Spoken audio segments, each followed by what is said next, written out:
All right, Gil, thanks for joining us once again. So these are some very serious accusations and warnings from the New York Times. Quite a controversial editorial seeking to almost interfere in Israel's internal politics. I mean, what's your take on this? It's absolutely interfering in Israeli politics. They're actually calling upon the American administration to get tougher on the incoming Israeli government before it even did anything.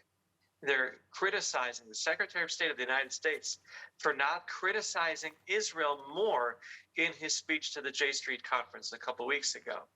And this kind of pressure that if America would apply on Israel without it even doing anything would undoubtedly boomerang. And this is not the first time the New York Times has accused Israel of becoming less democratic. They did that actually in the previous government. And it wasn't because of it having only 61. And they did it in the government before. The New York Times has this obsession with the world's only Jewish state, trying to grade it all the time without giving proper context. And it's really gotten out of control. And honest reporting has time and time again singled out mistakes that the New York Times has been making in its coverage of Israel and even employing supporters of Hitler and terrorism against Jewish, Christian, and Muslim Israelis. So as you mentioned, I mean, the New York Times really does have a long history of bias against Israel in its reporting, and accurate reporting in some cases. But given this history, how seriously are readers going to take this editorial? How seriously is the White House going to take this editorial? There's no doubt that the White House feels pressure from the New York Times.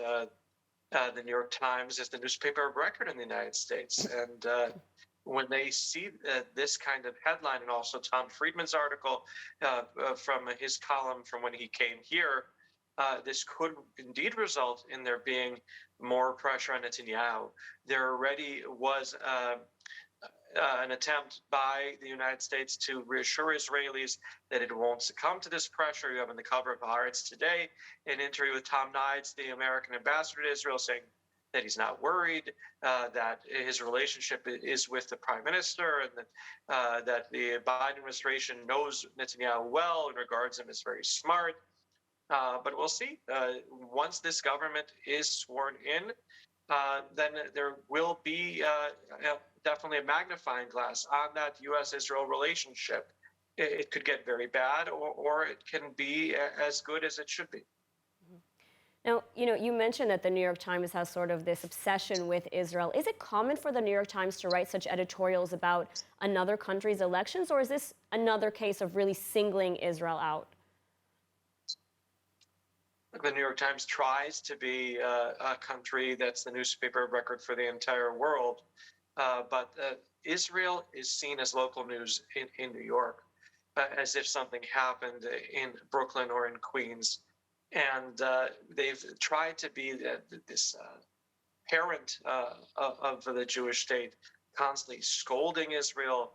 Tom Friedman in particular, he wrote in his column that was published over the weekend that he hadn't been here since 2019, which just puts into perspective all the scolding that he's done over the last 3 years of Israel without even coming here and seeing. We have a democracy here. It's right now a more healthy democracy, arguably, than the United States. No one stormed our Capitol. No one questioned the results of our election. There weren't forgeries over here. And we don't see Israel questioning America, writing editorials about America. They've made much more controversial decisions there lately already. The decision by the Supreme Court on abortion, I believe a majority of Israelis wouldn't accept. And we're not giving up our support for America or questioning whether they're a democracy. All right, Gil Hoffman, thank you so much for taking the time to speak with us today. Pleasure.